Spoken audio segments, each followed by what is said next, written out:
आज 5 दिवस झाले. आज 5वा दिवस आहे ॲडमिट होऊन. तुम्हाला काय सांगेन, आता माझ्या मुलीच्या तुम्हाला सांगताना सुद्धा विचित्र वाटते. माझ्या मुलीच्या सांगितलं की आतडीला गाठ आहे, बरोबर. मग ती बायोस्कोपी केल्यावरही त्यांना दिसून येते आणि इवन त्यांना सोनोग्राफीतही दिसते आणि त्यांना सी टी स्कॅनमध्येही दिसते. पण त्यांचं म्हणणं असं आहे की आपल्याला अजूनही ती गाठ कसली आहे ना, ही गोष्ट समजत नाही आहे. म्हणून त्यांनी काय विचार केला की सोनोग्राफीद्वारे अजून वेगळ्या पद्धतीने ती गाठ नक्की कसली आहे ते आपण बघावं. तर आम्हाला इथून डॉक्टरांनी काही सांगितलं नाही की नक्की ते काय करणार आहेत. जेव्हा आम्ही सोनोग्राफी सेक्शनमध्ये गेलो तेव्हा त्यांनी सांगितलं की फक्त पोटाचा भाग हा शून्य केला जाईल आणि तिथे पोटावर सुई लावली जाईल आणि त्या सुईद्वारे ते गाठ आहे ना, ते तुकडे काढले जातील. किती स्ट्रेंज आहे.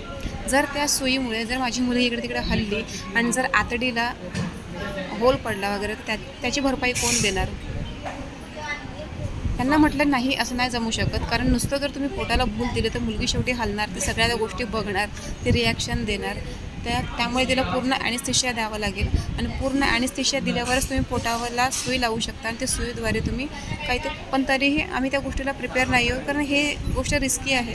जर आतडीला कुठे जरी चुकून जरी, कारण त्यांनी पेडिट्रिकचा सल्ला नाही घेतला आणि डॉक्टरांचा सल्ला नाही घेतला. कारण त्यांनी परत ज्यांनी आम्हाला पाठवलं वॉर्डमधून ज्या सरांनी, त्या सरांना विचारलं की आपल्याला पेडिट्रिक डॉक्टरांचा सल्ला हवा आहे. म्हणजे ह्यांची कुठल्याही गोष्टीची प्रिपरेशन नाही आहे. आम्ही ते गोष्ट तिथेच थांबवली. म्हटलं नाही, काही तुम्ही आधी डॉक्टरांशी व्यवस्थित बोलून घ्या, नंतर आपण बघू. मग तेव्हा आम्हाला पुन्हा रिटर्नवरती वॉर्डमध्ये पाठवण्यात आलं. ती प्रोसेस राहून गेली. म्हणजे इथे आपण एखाद्या गोष्टीचं सोल्युशन करायला आलो आहे का कुणास ठाऊक.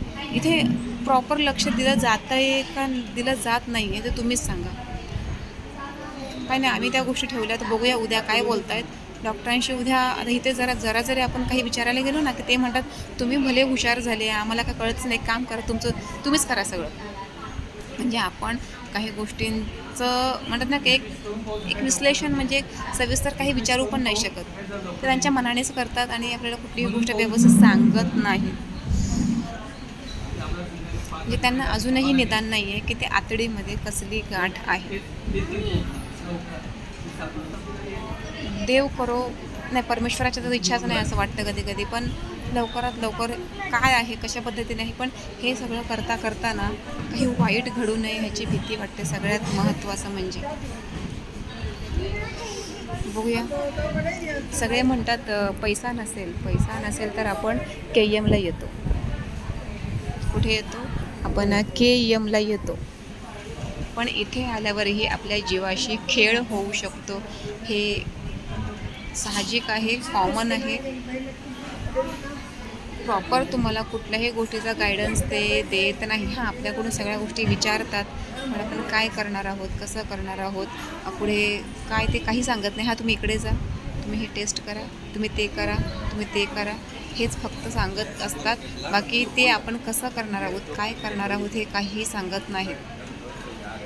अनुभव आहे म्हणून सांगते. तर बघूया पुढे ते कसं काय हँडल करतायत. पुढचे अपडेट मी देतच राहीन. काही गोष्टी ना पुढच्या पातळीपर्यंत जाऊ नयेत एवढ्याच डोक्यात विचार असतो.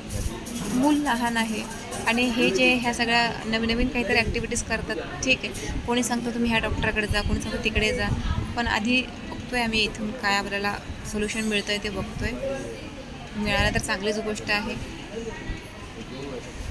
बाकी आज डोकं खूप गरम झालं दुपारच्या त्या गोष्टीमुळे. ठीक आहे, पुन्हा भेटू एका नवीन व्हिडिओसह. तोपर्यंत